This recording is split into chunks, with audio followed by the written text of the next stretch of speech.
Nous avons dit au début de notre édition que nous allons consacrer cet épisode afin de parler de la 7e conférence internationale de Tokyo sur le développement de l'Afrique, la TICAD, tenue aujourd'hui et demain à Yokohama, avec bien sûr la participation du président Abdel Fattah el-Sisi en tant que président de la République arabe d'Égypte et de l'Union africaine.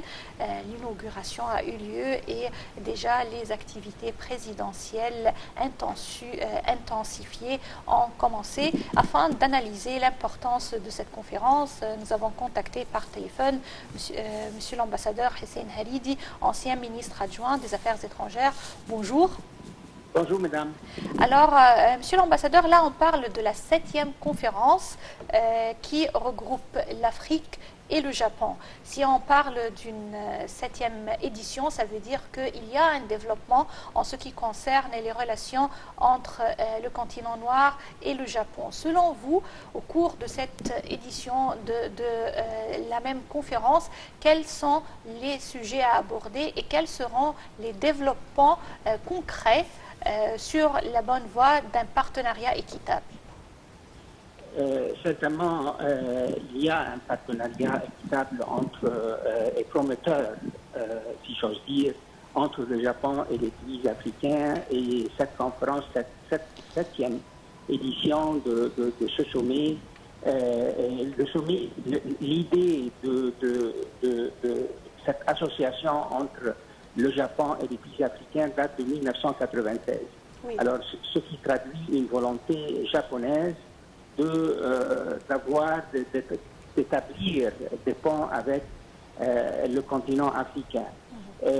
Dans le contexte d'une compétition internationale pour les matières premières en Afrique, le Japon veut se positionner parmi les puissances internationales pour le futur en liant ou en reliant des liens rapprochés avec les pays africains. Oui. Maintenant, je crois que l'Afrique, après l'adoption de l'agenda 2063, et après la mise en route de la zone de libre-échange continentale africaine dans le sommet de Niamey juin dernier, je crois, le Japon veut intensifier et approfondir ses liens et ses relations avec le continent africain. Oui. Monsieur le Président Abdel Fattah el-Sisi, comme vous venez de le préciser, madame, participe dans cette 7e édition en tant que président de l'Union africaine. Oui. Et cette participation-là suit la participation de monsieur Abdel Fattah el-Sisi dans le sommet de Biarritz du G7, et dans lequel il a présidé une session spéciale consacrée au développement économique en Afrique. Oui. Alors le thème principal de la 7e édition de cette sommet entre le Japon et les pays africains est axé sur la jeunesse, l'innovation et la technologie. Et sont des thèmes chers à l'Égypte, sont des thèmes importants pour la promotion d'échanges commerciaux et économiques et relations économiques entre le Japon et l'Afrique. Oui, justement, si on parle d'un partenariat entre le Japon et l'Afrique, le sujet est très important en ce qui concerne le volet économique, mais comme l'avait mentionné Monsieur le Président Abdel Fattah el-Sisi devant le sommet du G7, il reste également un dossier à aborder, c'est la biodiversité, c'est la pollution, le réchauffement climatique dont souffre l'Afrique à cause de ces pays plus développés qui veulent exploiter les matières premières de l'Afrique sans vraiment contribuer au développement de l'Afrique, sans transférer la technologie. Alors comment peut-on pousser ou encourager ces pays plus industrialisés, surtout ceux qui ont la volonté de bien investir directement en Afrique, afin de transférer la technologie et afin de respecter l'environnement dans le continent noir? Premièrement, madame, certainement, il y a une réglementation internationale là-dessus. Alors, le premier pas, c'est de respecter ces régulations-là.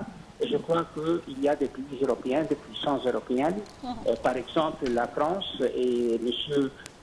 Emmanuel Macron, le président de la République française, sont vraiment intéressés dans ce domaine-là.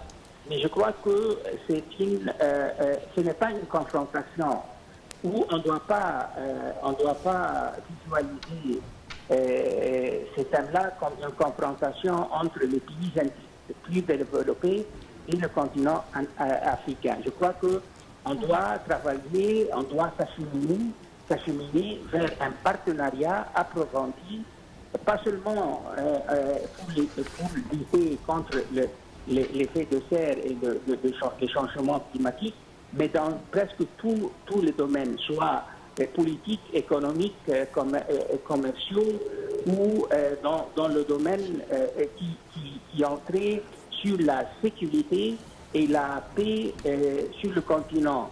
Et ce qui me vient à l'esprit dans ce contexte-là, c'est la lutte contre le terrorisme, la lutte contre la corruption, oui, contre l'immigration clandestine. Alors, l'Afrique toute seule ne sera pas dans une position pour relever ces défis énormes. Alors, ce que nous avons besoin, c'est promouvoir un partenariat compréhensif, approfondi, pour faire face à tous ces fléaux et tous ces maux-là. Et je crois que Monsieur le Président, soit à l'opposition devant le G7 ou au Japon, il met l'accent toujours sur le renforcement des partenariats entre l'Afrique, l'Union africaine et les puissances internationales, ainsi que les organisations internationales et les institutions économiques et financières internationales, madame. Oui. Monsieur l'ambassadeur, comment peut-on profiter du soutien du Japon aux pays africains, surtout dans le domaine de l'enseignement? Je crois qu'à mon avis personnel, quand on parle de partenariat entre l'Afrique et les puissances internationales, moi personnellement, je préfère quand, si on parle du Japon, on met l'accent sur l'expertise japonaise dans la technologie, dans l'industrie, dans les réseaux ferroviaires, c'est-à-dire dans les infrastructures. Et si on parle de la France, de la Grande-Bretagne ou de l'Allemagne, la relation entre l'Afrique et ces grandes puissances européennes, on met l'accent sur l'enseignement, sur l'enseignement technique et l'éducation technique, sur la technologie, sur l'agroalimentaire avec la France, par exemple, et sur les industries médicales avec la Grande-Bretagne. Et dans la recherche scientifique, certainement c'est la Grande-Bretagne, la France, les États-Unis. Alors, et ainsi de suite. Alors, c'est-à-dire, nous, les Africains, on doit être plus intelligents en gérant nos relations avec les grandes puissances internationales. Oui.